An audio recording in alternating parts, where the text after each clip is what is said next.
लखनऊ अग्निकांड की उच्च स्तरीय जांच और निजी स्कूल अस्पतालों की मनमानी पर कार्रवाई की मांग। वाराणसी। हिंदू युवा वाहिनी के महानगर मंत्री अभिषेक गोलू श्रीवास्तव ने शुक्रवार को आयोजित मीडिया वार्ता में लखनऊ में हुए भीषण अग्निकांड पर गहरी चिंता जताते हुए इसकी निष्पक्ष, पारदर्शी एवं उच्च स्तरीय जांच की मांग की। उन्होंने कहा कि इस घटना ने सुरक्षा व्यवस्था, प्रशासनिक तैयारियों और आपदा प्रबंधन की स्थिति पर गंभीर सवाल खड़े कर दिए हैं। दोषियों की जवाबदेही तय करते हुए भविष्य में ऐसी घटनाओं की पुनरावृत्ति रोकने के लिए प्रभावी कदम उठाए जाने चाहिए। मीडिया वार्ता में उन्होंने निजी स्कूलों और निजी अस्पतालों में कथित मनमानी फीस वसूली एवं आर्थिक शोषण का मुद्दा भी उठाया। उनका कहना था कि शिक्षा और स्वास्थ्य जैसे आवश्यक क्षेत्रों में बढ़ता आर्थिक बोझ आम जनता के लिए चिंता का विषय बन गया है। गोलू श्रीवास्तव, निवर्तमान महानगर मंत्री, हिंदू युवा वाहिनी, वाराणसी। आज ये प्राइवेट स्कूलों के खिलाफ जो हमारा अभियान चला है पिछले 1.5 सालों से, उसको लेके, और जो लखनऊ में आगजनी हुई है, गरीब बेचारे बच्चे जो उसमें मारे गए हैं, झुलस गए हैं बच्चे, पहचान में नहीं आ रहे हैं, तो उसको लेके आज हमने जो है आप लोग को बुलाया है।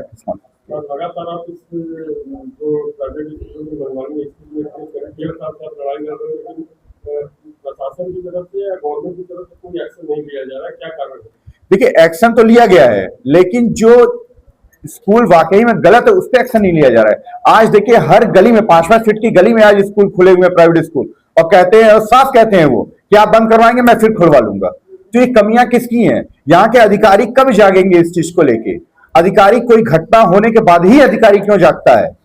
उसके पहले क्यों नहीं जागता है? क्या कोचिंग सेंटर अधिकारियों के संज्ञान में नहीं है कि अंडरग्राउंड में कोचिंग सेंटर चल रहे हैं, या हॉस्पिटल अंडरग्राउंड में चल रहे हैं? जो है अभी आपका हेरिटेज देख लीजिए, हेरिटेज ओपीडी उनकी अंडरग्राउंड उसमें होती है। अगर वहां पर आगजनी अगर हो जाएगी तो कहां मरीज भागेगा, कैसे वो करेगा? तो जी,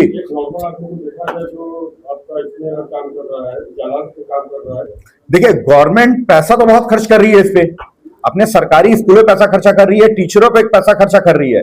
एक विडंबना हमारे देश की यह है कि हर इंसान सरकारी आदमी बनना चाहता है, लेकिन अपने बच्चों को सरकारी संस्थानों में पढ़ाना नहीं चाहता है। ये बहुत बड़ी विडंबना आपने क्या की।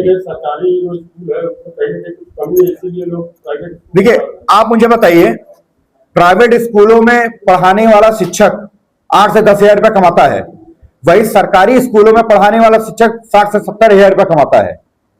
ठीक है, मिलते हैं। मैं बड़े स्कूलों की बात नहीं कर रहा हूं, मैं ये छुटपुटिया स्कूलों की बात कर रहा हूं, जो 70-80% जो स्कूल जो चल रहे हैं आपके, मैं वो 5% स्कूल की बात नहीं कर रहा हूं। ठीक है, क्या सरकारी स्कूल में जो भी शिक्षक आते हैं वो टैलेंटेड नहीं होते हैं? क्या प्राइवेट स्कूलों में जो शिक्षक पढ़ा रहे हैं वो उनसे ज्यादा टैलेंटेड है? तो ये जनता को भी जागरूक होना पड़ेगा कि जो 10,000 रुपया 8,000 रुपया कमा रहा है, जो प्राइवेट स्कूलों में कमा रहा है शिक्षक, उनसे ज्यादा टैलेंटेड जो है सरकारी शिक्षक बैठे हुए हैं, सरकारी स्कूल में बैठे हुए हैं। लेकिन उसके बावजूद जो है वो केवल काम चोरी उनकी चलती है और कुछ नहीं चलता उनका। आप सरकार से जो गुहार लगा रहे हैं, अगर आपकी मांग नहीं पूरी की जाती है तो आगे की रणनीति क्या होगी? मेरा अभियान ये चलता रहेगा, जो है जब तक ये सरकारी स्कूल अपने तरीके से सुचारू रूप से जैसे नहीं चालू हो जाते हैं। आप देखिए, बनारस में कितने विधायक हैं, अगर एक विधायक भी अपने विधानसभा के अगर स्कूलों को अगर गोद लेके अपने फंड से अगर उसको सही सुदृढ़ कर लेता है ना, तो कोई प्राइवेट बंद होने के बाद खुल गए हैं जी। और इस समय अगर मौजूदा स्थिति देखी जाए गर्मी की, तो व्यस्त आदमी भी 5 मिनट धूप में खड़ा नहीं है। बिल्कुल, तो स्कूल से खोले हैं, क्या इस समय सही है जिस हिसाब से गर्मी पड़ रही है? पहले देखिए, हम लोग भी पढ़े हैं, पहले स्कूल क्या होता था कि मार्च अप्रैल मई में जो है स्कूलें बंद हो जाती थी, जुलाई में खुलती थी। लेकिन ये प्राइवेट स्कूल वाले केवल अपनी मनमानी कर रहे हैं और कुछ नहीं कर रहे हैं। सरकार को चाहिए कि इनके ऊपर कड़ाई से एक्शन ले, और जो बात न माने उसकी मान्यता रद्द कर दी जानी चाहिए। इस पे जी जी,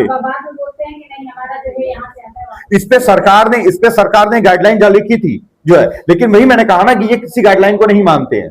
ये अपने यहाँ से ड्रेस देंगे, अपने यहाँ से किताब देंगे, मतलब सारी चीजें, यहाँ तक कि पेंसिल रबड़ तक ही अपने यहाँ से देते हैं, जूते तक अपने यहाँ से देते हैं। क्या मार्केट में जो जूते मिलते हैं क्या वो नहीं आप क्या पाएंगे? वो कहाँ से कर पाएगा? कैसा सरकार ने जो आपका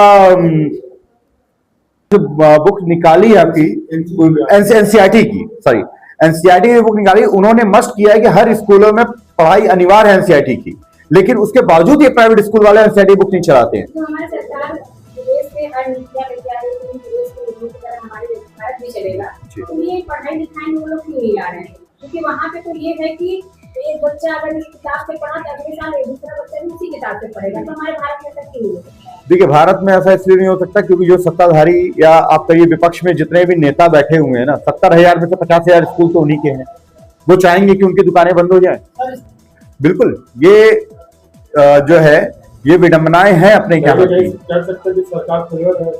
नहीं, फेलियर तो आप नहीं कह सकते हैं, आप फेलियर नहीं कर सकते। पिछली बार देखिए मिर्जापुर में बैठी इंक्वायरी, उस पर कार्रवाई भी हुई, अभी तक 100 से 125 स्कूल बंद भी हो चुके हैं बनारस में, तो फेलियर तो हम नहीं कह सकते सरकार को। सरकार देखिए हमारा राजा ईमानदार है, लेकिन जो नीचे बैठे हुए हैं ना, उनको जो है टाइट करने की आवश्यकता है थोड़ा।